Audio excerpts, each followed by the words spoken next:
வருங்காலத்தில் விண்வெளியிலும் போர் நடக்கக்கூடும் என டிஆர்டிஓ தலைவர் சமீர் வி காமத் தெரிவித்துள்ளார்.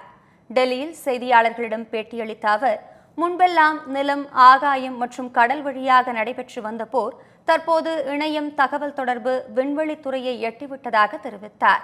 அந்த வகையில் இந்த 3 துறையிலும் நிபுணத்துவம் பெற்ற நாடுதான் எதிர்காலத்தில் சிறந்து விளங்கும் என்றும், இதை கருத்தில் கொண்டு விண்வெளித்துறையில் அதிநவீன தொழில்நுட்பங்களை புகுத்தி திறனை மேம்படுத்த வேண்டும் என்றும் டிஆர்டிஓ தலைவர் சமீர் வி காமத் வலியுறுத்தினார். புதிய விண்வெளி கொள்கை அறிவிக்கப்பட்ட பின்னர் இந்த துறையில் தனியார் முதலீடு ஊக்குவிக்கப்பட்டு நாட்டின் தேவைகள் குறுகிய காலத்தில் பூர்த்தி செய்யப்படுவதாக அவர் குறிப்பிட்டார்.